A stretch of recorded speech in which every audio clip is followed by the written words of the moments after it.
भापकर साहेब, पिंपरी चिंचवड महानगरपालिकेचा 2026-27चा अर्थसंकल्प सादर झालेला आहे. काय सांगाल या अर्थसंकल्प? पिंपरी चिंचवड महानगरपालिकेमध्ये आयुक्त श्रावण हर्डीकर यांनी सन 2026-27 या आर्थिक वर्षाचं अंदाजपत्रक बजेट आज स्थायी समितीच्या समोर सादर केलेलं आहे. हे बजेट सादर करत असताना 5,600 कोटी रुपये मूळ बजेट आणि केंद्र आणि राज्याचं मिळून एकूण जे काही बजेट आहे ते 9,200 कोटी रुपयाचं बजेट या ठिकाणी स्थायी समितीच्या समोर आयुक्त श्रावण हर्डीकर आणि त्यांच्या प्रशासनाने ठेवलेलं आहे.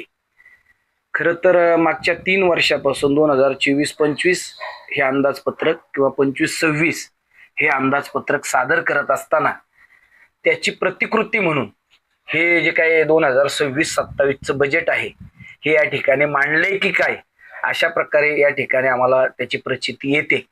कारण 2024-25 आणि 25-26 या अंदाजपत्रकामध्ये जे मोठे प्रकल्प आहेत त्याचा समावेश यामध्ये बहुतांशी आपल्याला झालेला दिसतोय आणि म्हणून या ठिकाणी हे बजेट या बजेटमध्ये नवीन असं काही नाही.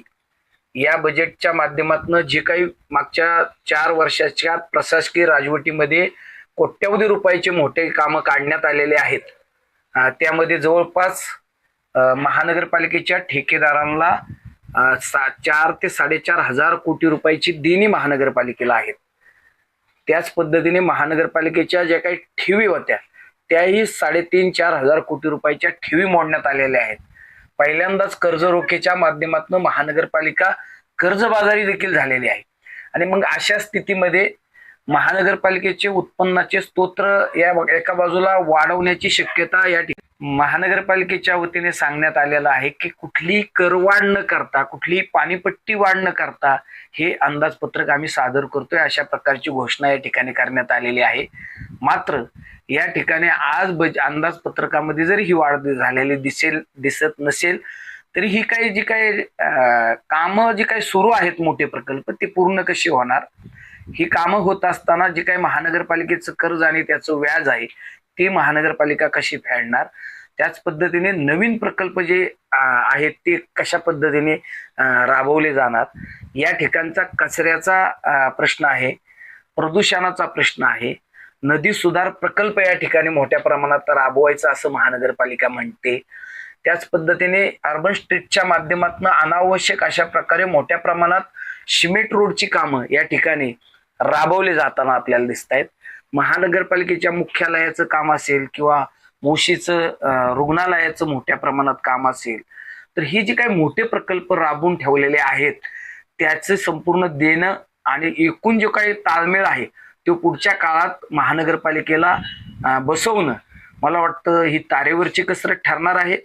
निश्चित आज कुठल्याही प्रकारची करवाढ करदात्या नागरिकांच्या माथी प्रशासन मारणार नाही असं म्हणत असेल तरी पुढच्या काळामध्ये निश्चित काही ना काहीतरी कुत्त्या वापरून या शहरातल्या करदात्या नागरिकांचा खिसा मारण्याचं काम या ठिकाणी प्रशासनाच्या माध्यमातून होण्याची शक्यता आहे. नवनियुक्त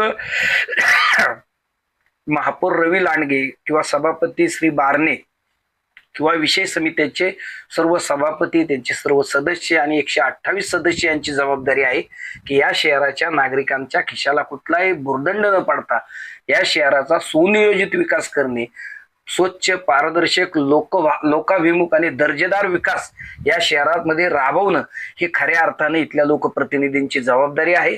प्रशासकीय राजवट 4 वर्ष असताना प्रशासनाच्या जे काही मस्तकामध्ये हवा बसलेली आहे, आमच्या महानगरपालिकेचा 7/12 आमच्या नावावर केलेला आहे, ही महानगरपालिका आमच्या बापाची आहे, या आविर्भावात प्रशासन आणि अधिकारी वागत होते की कृपया तशा प्रकारची भावना आता काढून टाका. या महानगरपालिकेमध्ये 128 सदस्यांचं लोकांच्या मतांवरती या ठिकाणी सभागृह अस्तित्वात आलेलं आहे. महापौर निवडले गेलेले आहेत, सभापती निवडले गेलेले आहेत.